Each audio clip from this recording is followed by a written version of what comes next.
दोस्तों, कैसे हैं आप लोग।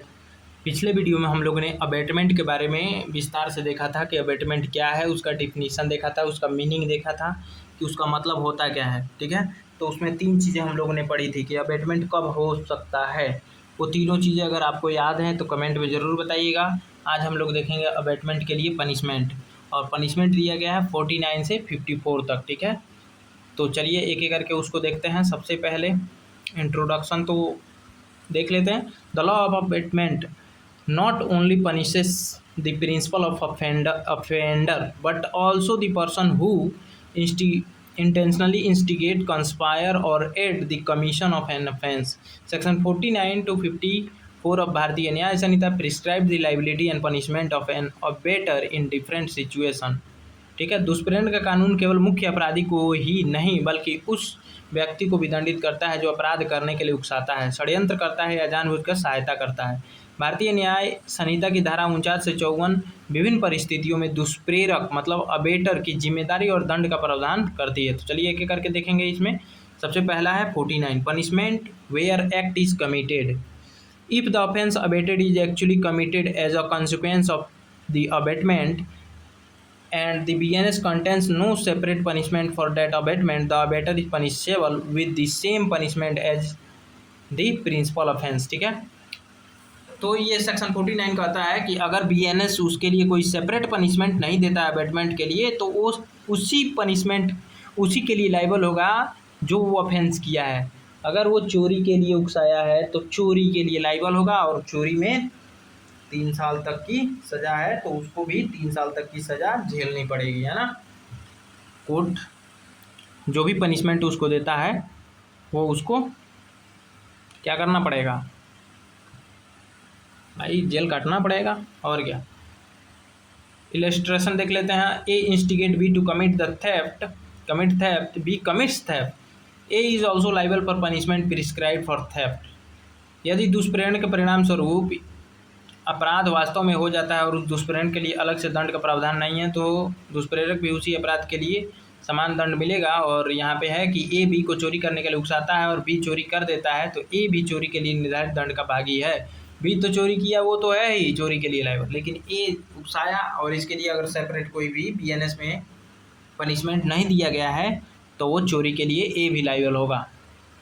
सेक्शन 50 देख लेते हैं। Different intention.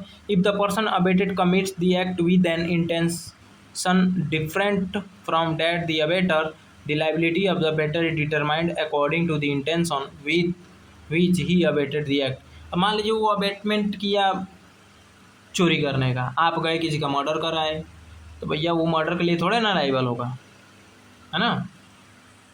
हाँ, लेकिन आप वो भेजा आपको चोरी करने के लिए और हाथ में बंदूक भी दे दिया, यानी कि वो बंदूक दे दिया यानी वो समझ रहा है कि भाई बंदूक दिए हैं तो किसी का वो मर्डर भी करके आ सकता है, तब तो भैया आप लाइबल होंगे। लेकिन हाँ, आपने चोरी के लिए भेजा है, आपने कोई हथियार या कुछ भी ऐसा जानलेवा मतलब जो जान ले वैसा कोई वेपन उसको नहीं दिया, हथियार नहीं दिया है, ठीक है, तब वो चोरी करने गया और अपने मन से अपने घर से जानलेवा कुछ रामपुरी चाकू लेके चला गया और किसी को टपका के चलाया, तब आप नहीं लाइबल होंगे, आप सिर्फ चोरी के लिए लाइबल होंगे। मतलब जिसने उकसाया है वो सिर्फ चोरी के लिए लाइबल होगा। If a person abetted commit the act with an intention different from that of abettor, the liability of abettor is determined according to the intention with which he abetted the act. ठीक है ना, तो ये 50 कहता है कि यदि मुख्य अपराधी ने अपराध दुष्प्रेरक की मंशा से भिन्न मंशा के साथ किया है तो दुष्प्रेरक की जिम्मेदारी उसकी अपनी मंशा के आधार पर तय होगी। ठीक है, 51 कहता है डिफरेंट एक्ट डन।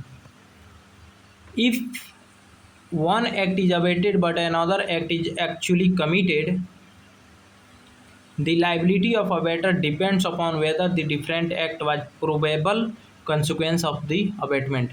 तो ये देखिए 51 में अभी जो हमने एग्जाम्पल दिया था कि अबेटमेंट किया, अबेटर जो था अबेटमेंट किया सिर्फ चोरी के लिए, लेकिन उसने हाथ में गन भी दे दिया, तो अब जाहिर सी बात है गन लेके गया तो किसी को ठोकेगा ही। अब ठोक दिया भाई, किसी का डेथ हो गया, तब तो भाई मर्डर के लिए लाइबल हो गए ही। ठीक है, तो ये कहता है कौन, 51 डिफरेंट एक्ट डन। यदि एक कार्य के लिए दुष्प्रेरण किया गया लेकिन दूसरा कार्य किया गया, तो दुष्प्रेरक की जिम्मेदारी इस बात पर निर्भर करेगी कि वह दूसरा कार्य दुष्प्रेरक का संभावित परिणाम था या नहीं। तो ठीक है, तो हमने अबेटमेंट किया चोरी के लिए लेकिन गन भी दे दिया, तो भाई तब तो मर्डर के लिए लाइबल होंगे अगर मर्डर करके आता है वो तो। ठीक है, 52 कहता है cumulative punishment where the abater is liable both for the act abated and for another act actually committed, the law may impose cumulative punishment according to its provision। ठीक है, यदि दुष्प्रेरक एक साथ दुष्प्रेरित अपराध और उससे जुड़े दूसरे अपराधों के लिए भी उत्तरदायी है तो परिस्थितियों के अनुसार उसे दोनों के लिए दंड दिया जा सकता है। ठीक है, आगे देखते हैं 53 different effect where the act abated causes an effect different from that intended by the abater, liability depends on whether that consequence was a probable result of the abatement। जैसे मैंने कहा कि इसको मारो मारो, हाँ लाठी उसके हाथ में दे दिए, कहे मारो, और मारने लगा वो मर गया, तो देखा जाएगा वहाँ पे कॉन्सिक्वेंसेस प्रोबेबल रिजल्ट उसका। ठीक है, अब उसी आधार पे उसको, यदि दुष्प्रेरित कार्य का परिणाम दुष्प्रेरक की उपेक्षा से भिन्न निकलता है तो बाद में मतलब वो तो देखा जाए कोई संभावित था कि नहीं। अब चूंकि हम वो पैना दे दिए मतलब पतला डंडा, तब कह रहे हैं मारो, और तब ये मार रहा है, तो सिर्फ हम हर्ट के लिए या ग्रेवियस हर्ट के लिए लायबल होंगे जितना चोट आएगा। लेकिन हम लाठी दे दिए, तब जो स्वाभाविक संभावना है कि भाई माथे पे मारेगा वो, सर पे सर फटेगा वो मरेगा, तो संभावित थी, तो उसके लिए भी वो लायबल होगा। क्या वह परिणाम स्वाभाविक था या संभावित था, स्वाभाविक था या संभावित था, ये देखा जाएगा और उसी के अनुसार उसको पनिशमेंट मिलेगा। ठीक है, सेक्शन 54 है abettor present at the time of offence. If the abettor is present when the offence is committed, he is treated as if he himself committed the offence subject to the requirement of law. वो abet भी किया, वहाँ खड़ा भी रहा, जैसे मार दो मारो इसको, खड़ा होके पिटवाया। ठीक है, तब उसी के वैसा ही उसको ट्रीट किया जाएगा जैसे उसी ने उसको मारा है। यदि दुष्प्रेरक अपराध के समय घटनास्थल पर उपस्थित रहता है तो कानून की आवश्यक शर्तें पूरी होने पर उसके साथ ऐसा व्यवहार किया जा सकता है मानो उसने स्वयं अपराध किया हो। ठीक है, कि मतलब मान लिया जाएगा कि उसी ने अपराध किया है, उसी ने मारा है, जिसने मारा है वो तो जाएगा ही, लेकिन माना जाएगा कि इसी ने मारा है और ये भी जाएगा। It tells B to burn C's house, B burn the house, A is liable under section 49।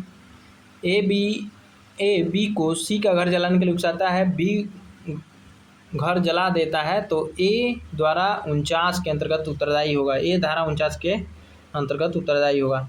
दूसरा है example, A ask B only to threaten C but B intentionally kill C, the liability of A depends upon section 50 to 53 and the fact of the case. ठीक है, ए B को केवल सी को डराने के लिए कहता है लेकिन बी जानबूझकर सी की हत्या कर देता है। ए की जिम्मेदारी धारा 50 से 53 तक मामले के तथ्यों पर निर्भर करेगी। ठीक है, मतलब देखा जाएगा कि वो किस प्रकार का डराने के लिए कह रहा था। अब वो कह रहा था कि ऐसा डराना, उसको छत से लटका कर ऐसे डराना है, गिराना नहीं है लेकिन लटका के तब डराना है कि बोलो छोड़ दूँ है।